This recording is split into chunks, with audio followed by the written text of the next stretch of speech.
Under the flag of Sultan Awliya, my Shaykh Muhammad, Naqshbandi, his representative, Mawlana Shaykh Hisham Qabbani, Alhamdulillah, there are the Shaykhs and the guides, there are another Shaykh and another guide. And always a reminder from myself first and anybody take benefit, Alhamdulillah, that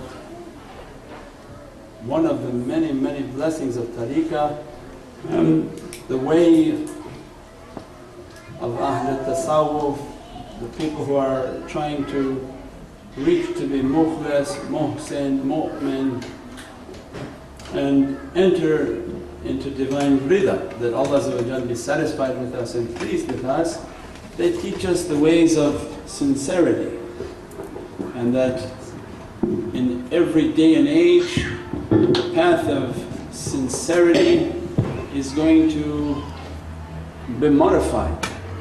Not that the sincerity is modified, but the way on that path based on the dilemmas and the difficulty that we face in our circumstances, in our environment, where we live and the time in which we're living. And very important for us to understand that to reach reality is that you have to be considered sincere in Divinely Presence. And sincere is from a notion of trustworthiness, that we are trying to open with our practices, inshaAllah one day the heart to be open, Allah to grant rida and satisfaction that Allah pleased with that servant, and immediately the heart begins to open and the Divinely emanations begin to pour from the heart, and that Prophet pleased with that heart and granting from whatever inheritance Prophet has been granted. But sincerity and truthfulness is the major quality that in our day we are struggling to achieve. So then the first thing they come into our lives and they teach us that to worry about hypocrisy, because in disbelief and belief is not the issue. A disbeliever is not any threat to you. Means you believe, you don't believe, there are two different oceans. The most dangerous ocean is the ocean of hypocrisy. Means that is what caused the most difficulty to Prophet. Means they were amongst the community and coming in and causing tremendous difficulty. The external difficulty you can deal with, you know it, you go after it, you deal with it. Internal difficulty is most dangerous. And in this day and age tariqah comes and teaches us that you cannot reach sincerity if you don't admit the hypocrisy within yourself and within our surroundings. And so then tariqah comes and begins to work on that hypocrisy. And the first step in that hypocrisy, Ana abdukal ajisul da'ifu miskinu dhalim ya Rabbi, I am a poor servant, I am an oppressor to myself and everyone around me, and I am the worst of your servants, bad servant, hypocrite servant, have mercy upon me. And most people not from tariqahs, so why do you talk like that? We are the best people. Then tariqah comes and it begins to expose that you have to approach Allah as if you are nothing, and that everything you are doing Allah may take it and throw it. There's no guarantee in the Divine Court that Allah accepts everything that we do, and that's why you read hadith and Nabi can be very frightening. Allah came across somebody who prayed, took it and threw it and said, drag that one on his face out of my Divinely Court. Means tariqah comes and then teaches us, don't you dare think you're going to approach Allah like that here's my amal, what you got for me? But more that I didn't do enough and probably what I did was wrong, my Lord, and I'm begging your forgiveness and I'm coming as nothing, and leave for Allah to grant sincerity and say that I'm forgiving you and I did accept whatever you tried, and I'm judging you on a scale that you're coming low and I'm more merciful than you can imagine. So then they begin to show us, because tariqah spots out hypocrisy. So people come from different understandings and they were trying to cause problems once. And say, oh, you have many pictures of shaykhs all around. The picture is forbidden. And I said, okay, we're in this country and you're trying to tell me what's forbidden. If I open my mouth and begin to teach you what's forbidden, me and you both can't stay here. That's what you have to worry about from Allah. You start drawing, it's like when you go to school and you go to the professor and say, you test me and grade me with the hardest scale you have. You're crazy. Tell the professor that you make it as hard as possible and grade me on that level.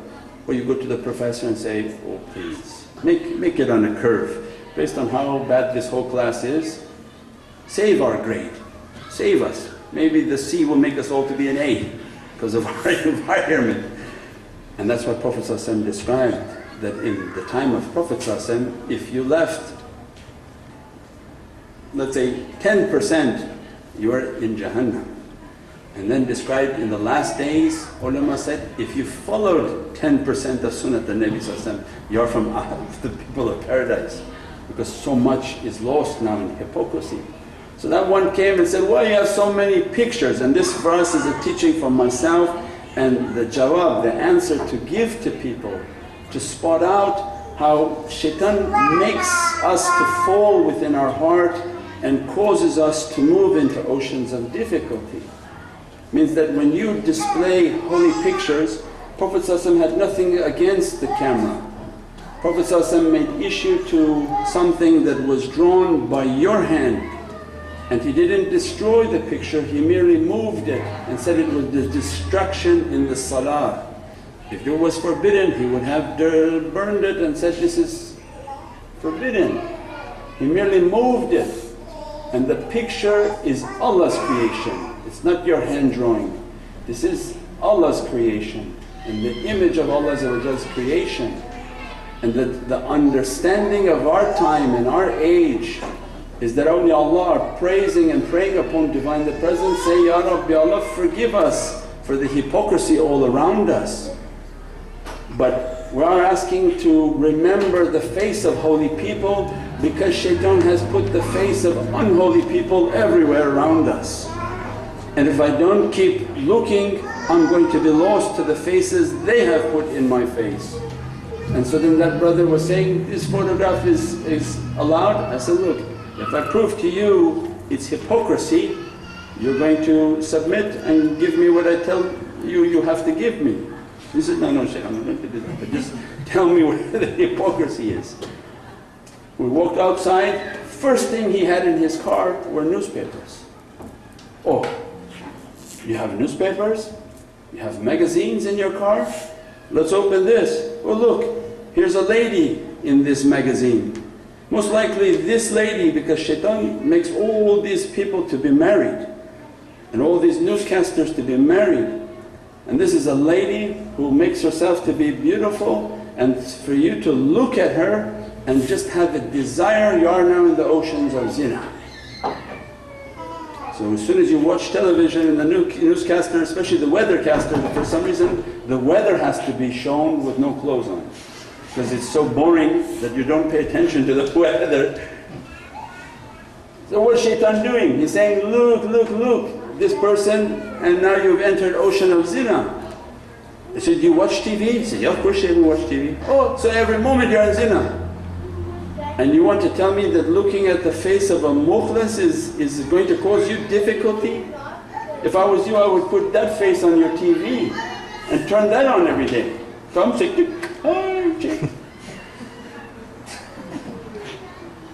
You'll be safer, you enter paradise. They say looking at the face of a kutub is unimaginable dress that Allah give to you. Only thing better than looking at the face of a qutub is looking at the mountain of Uhud, because the light of Allah shines through their face, and when you look at the holy people it reminds you of your religion. It reminds you to calibrate yourself, that you keep the face of pious and holy people who are struggling in the way of deen. As soon as you look at them, you remember, it's my time to pray. I got to go do my things, I have to do my zikr, I have so many important things. I just look at their face and that light shines into my heart. Then I said, so you watch TV, you are now in zina. You read magazines, you are now in zina. You read newspapers, you are now in zina. Now let me ask the worst of them. What do you have in your pocket? Money. Oh, these people killed many people. Each one of them maybe 100,000, 200,000 people have been killed. And you keep them in your pocket and all their faces are smiling at you. And you even keep them, you know, we don't pray with money. This is our tarbiyah. When you're praying with money, you're praying with the faces of people who don't believe what you believe and what kind of things they have done in their life. But this is tariqah to expose hypocrisy. They know these secrets, they know that all… and this was on Eid. I said 20,000 people are going into Eid and all of them have pictures of dead presidents. And not one of them has a picture of a awliya, of a wali, a pious person, a mukhlas. And look at that picture and say, Ya Rabbi forgive me, let me look and remember always this face instead of all the satanic faces that they throw into my face. And you want to come say that this face is not alive? Means that shaitan makes us to move in the ocean of hypocrisy. Do that, say that, and then watch all those haram images and see what Allah going to do to you, because shaitan inspires you to be punished.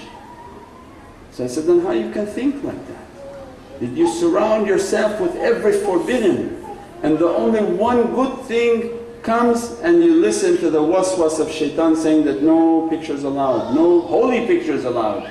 But for every other picture you adorn your house with TVs and magazines and newspapers, and in the masjids that they build they make it like sanitarium.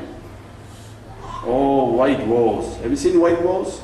White walls are where they commit crazy people.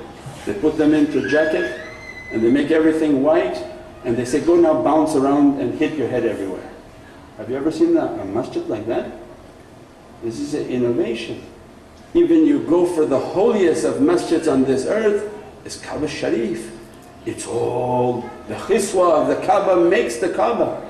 It's all written with calligraphy in the awe and the majesty of Allah's holy words, holy names, all just shining light and shining and dressing you. But shaitan plays with people. Means that everything about tariqah comes to teach that we are in difficult oceans. If we are going to be surrounded by faces, might as well put in that mix some holy faces. And that those holy faces begin to remind us of our faith, remind us of our way, and they are our heroes.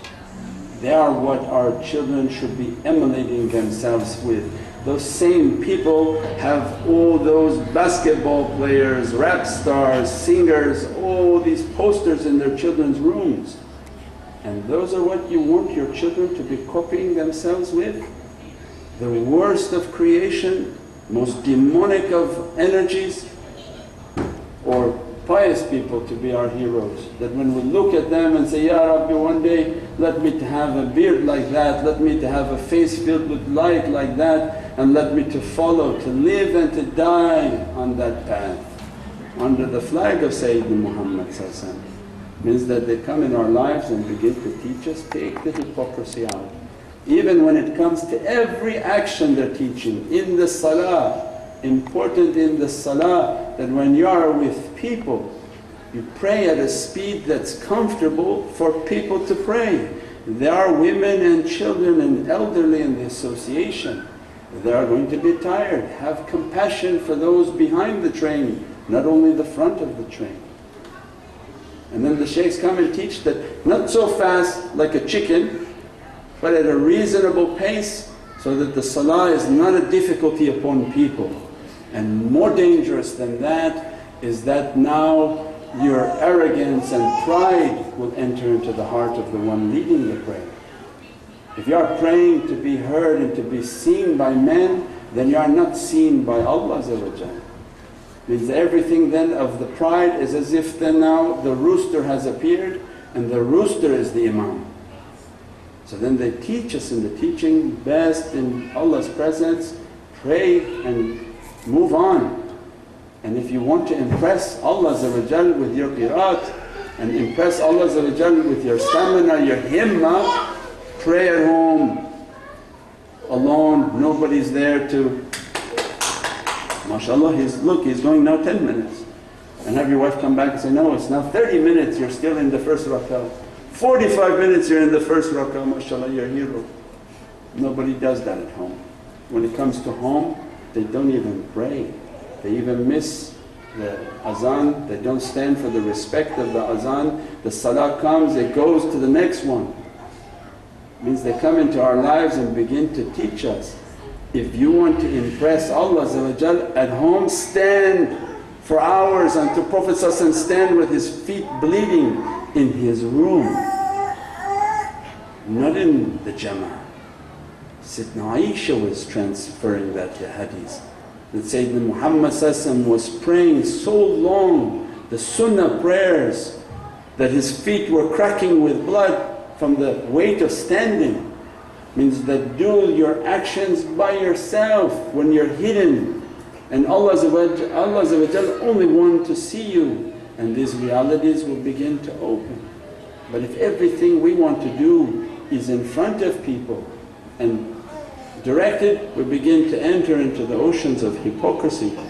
And tariqah comes and teaches us every secret of that reality. They teach us there is a dot on the heart, a black dot. And the only way that heart can be removed is when this black dot and spot where shaitan is entering has to be cleaned and taken out, so that shaitan can't enter the qalb, and from the qalb to the sir and begin to move within the levels of the being. And they teach us the analogy that if we want to know that if our heart is reaching sincerity and that our actions are sincere, we begin to follow all of these understandings.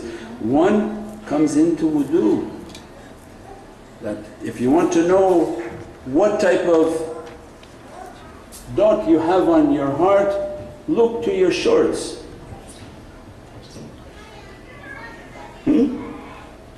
What type of dot you left on your shorts after you relieved yourself from the restroom. And they say, oh, how is that possible? Because again it returns towards the oceans of sincerity. There are people who even make wudu to be seen from people. They wash in such a way that you look at the person next to you, that what are you doing? In the sink you're making a shower and you're wetting everywhere. You're trying to impress me that you've seen water before? But when they go into the bathroom area where nobody sees them but their Lord, they don't even wash themselves and their underwear has marks, front or back. That mark is a sign that you have marks on your heart, that every action you do is to be seen of men. But if you want to be seen from Allah, you take your care and diligence. Where you wash, when you're washing is private, nobody sees you at that time if you're cheating and lying. But you wash with diligence because you know your Lord is going to see you and you are going to be praying to your Divinely Presence, and you cannot pray with whatever it is on you. So they say, oh, it's very simple. You want to see if your heart has black spot? Look to your underwear and see what type of marking it has. Based on the number of those, probably the heart has as many entrances for where shaitan is entering. Because they come and they teach us, the companions were washing with 1 cup of water. And this 1 cup they washed in such a way, it's finished. Kulul amalan bin niyat. And that nobody be impressed and somebody look at you, you wash like a madman, finished. Not trying to get anyone's attention, not saying any words. You wash, come out, make your salat of wudu and it's finished, you are sealed. That wudu now sealed your being from satanic and energy attacks. It means we pray that our heart opens to understandings and to reach towards mukhlis, muhsin, mu'min, that every action they do is hidden, and in presence of people they lower themselves to be nothing. And in that nothingness they teach people the approach towards divine is very, very difficult. You have to be very, very humble and very, very cautious of hypocrisy. What you are saying to people and putting fear into them, we have to remember, what are you doing? That they come in and say, this forbidden, that forbidden, this forbidden, this forbidden. They come in and say the Qibla is this way. If you're like this, they say it's like this. I said, did you now see Allah? Now you see He's over there? How do you know where the Qibla of Allah is? Rabb al-Mashriq wal-Maghribi, Mashariq wal-Magharib, that I am the Lord of the East and West. He didn't say, I am the Lord of Northeast. Who made that? What engineer came into town and said, Allah is this way? People came and said, oh, probably the fastest way to reach Kaaba Sharif would be that. Fastest for who? Your face and soul is going what direction? Allah says, wherever you turn your face, I am there. Means every action is by intention. Ya Rabbi, oh, if I'm off 5 degrees, I'm sure Allah will forgive me. More important that if I'm off 5 or 6 degrees is if I'm off like 10 darajat, that I'm way down in my understanding and my belief, and that my manners and my adab are incorrect, and the manners and adab that I didn't even wash correctly, and all my interaction and my faith is going to be harsh and hard. For what? So they begin to teach us, change your approach, keep a very moderate and loving approach, admit first to your Lord everything you're doing is wrong. Ya Rabbi, you are the Lord of the East and the West, but for some reason they say northeast is better. Okay, wherever Allah I'm sure He'll find that salah. Most important is that, is your heart connected? Are you feeling that energy? Are you feeling that you are reaching to be mukhlis and muhsin and purified and clean? We pray that our hearts open and understandings open, and that Allah take away hypocrisy from us and open up sincerity to be mukhlis, muhsin, mu'min. Bi hurmati Muhammadan Mustafa.